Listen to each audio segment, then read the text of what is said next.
नमस्कार भक्तों, शक्ति देव महिमा में आप सभी का स्वागत है। आज मैं आपको सोमवार व्रत कथा सुनाऊंगी।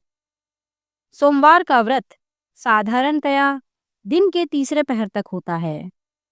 व्रत में फलाहार या पारायण का कोई विशेष नियम नहीं है, किंतु यह आवश्यक है कि दिन रात में केवल एक समय भोजन करें।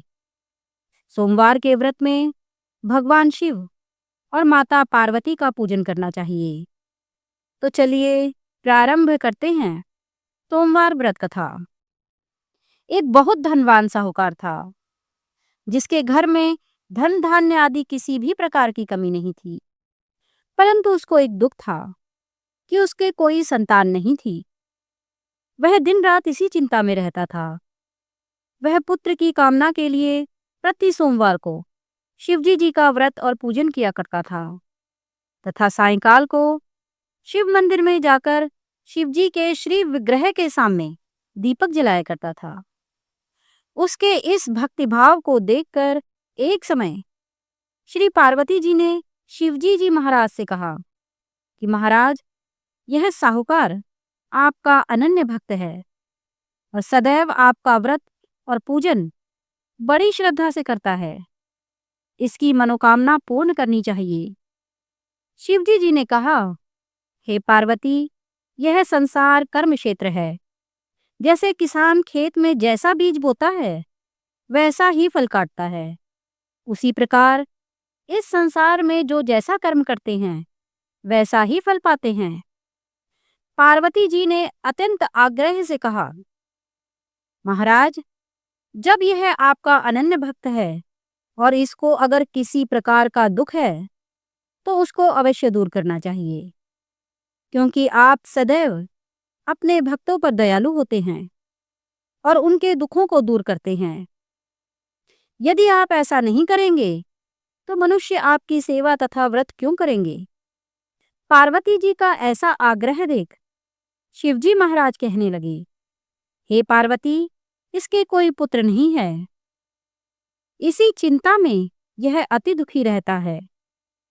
इसके भाग्य में पुत्र न होने पर भी मैं इसको पुत्र प्राप्ति का वर देता हूँ, परंतु यह पुत्र केवल 12 वर्ष तक जीवित रहेगा। इसके पश्चात वह मृत्यु को प्राप्त हो जाएगा।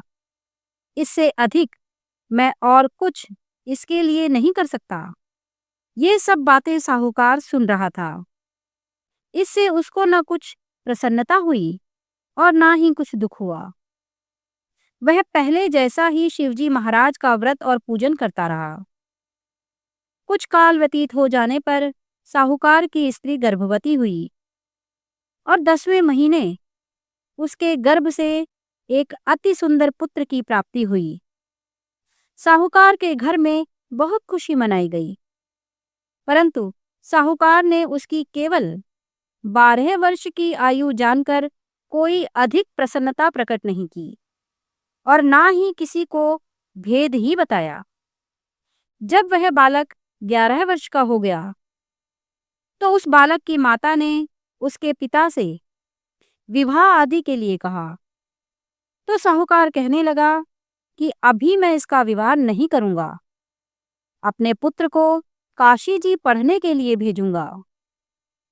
फिर साहूकार ने अपने साले को बुलाया और उसको बहुत सा धन देकर कहा, तुम इस बालक को काशी जी पढ़ने के लिए ले जाओ और रास्ते में जिस स्थान पर भी जाओ यज्ञ करते और ब्राह्मणों को भोजन कराते जाओ।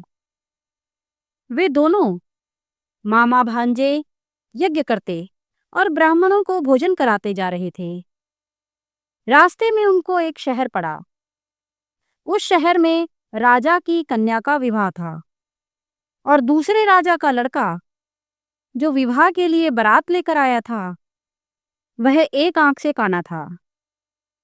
उसके पिता को इस बात की बड़ी चिंता थी कि कहीं वर को देख कन्या के माता पिता विवाह में किसी प्रकार की अड़चन पैदा न कर दे। इस कारण जब उसने अति सुंदर सेठ के लड़के को देखा तो मन में विचार किया कि क्यों ना दरवाजे के समय इस लड़के से वर का काम चलाया जाए। ऐसा विचार कर वर के पिता ने उस लड़के के मामा से बात की, तो वह राजी हो गया।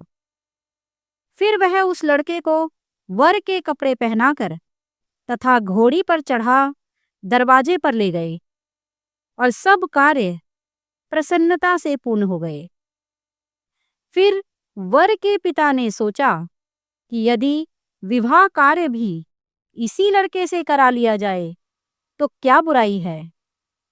ऐसा विचार करके उसने लड़के और उसके मामा से कहा, यदि आप फेरों और कन्यादान के काम को भी करा दें तो आपकी बड़ी कृपा होगी और मैं इसके बदले में आपको कुछ धन दूंगा।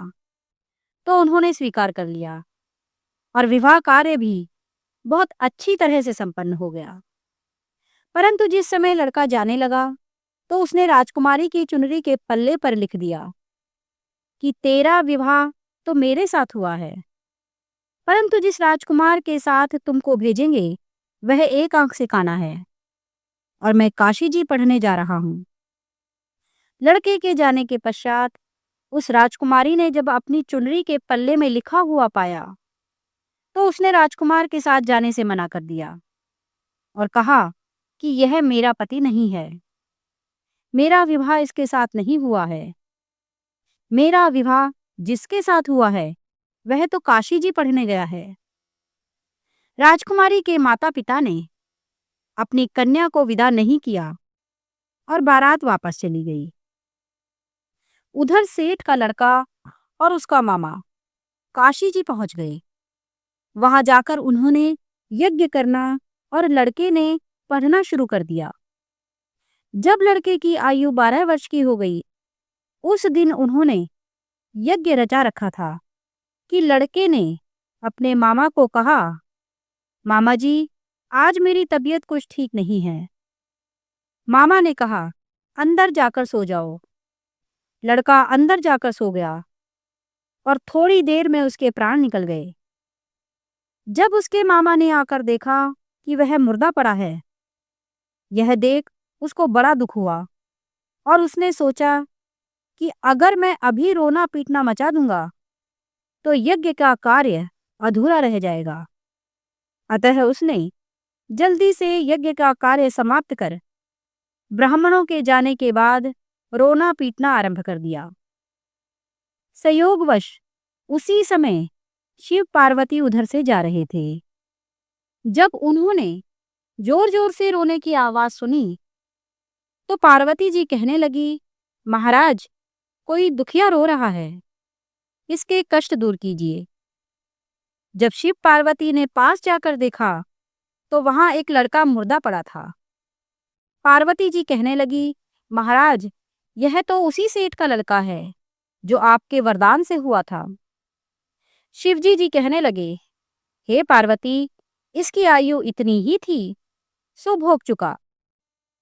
तब पार्वती जी ने कहा, महाराज इस बालक को और आयु दो, नहीं तो इसके माता पिता तड़प तड़प कर मर जाएंगे। पार्वती जी के बार बार आग्रह करने पर महाराज शिवजी ने उसको जीवन वरदान दे दिया और शिवजी महाराज की कृपा से लड़का जीवित हो गया। शिव पार्वती कैलाश पर्वत को चले गए। तब वह लड़का और उसका मामा उसी प्रकार यज्ञ करते तथा ब्राह्मणों को भोजन कराते अपने घर की ओर चल पड़े। रास्ते में उसी शहर में आए जहां उसका विवाह हुआ था। वहां पर आकर उन्होंने यज्ञ प्रारंभ कर दिया तो उस लड़के के ससुर ने उसको पहचान लिया और अपने महल में ले जाकर उसकी बड़ी खातिर की। साथ ही बहुत से दास दासियों सहित आदर पूर्वक लड़की और जमाई को विदा किया। जब वह अपने शहर के निकट आए तो मामा ने कहा कि मैं पहले तुम्हारे घर जाकर खबर कराता हूँ। जब उस लड़के का मामा घर पहुंचा तो लड़के के माता पिता घर की छत पर बैठे थे और यह प्रण कर रखा था कि यदि हमारा पुत्र सकुशल लौट आया तो हम खुशी से नीचे आ जाएंगे, नहीं तो छत से गिरकर अपने प्राण खो देंगे। इतने में उस लड़के के मामा ने आकर यह समाचार दिया कि आपका पुत्र आ गया है, पर उनको विश्वास नहीं हुआ।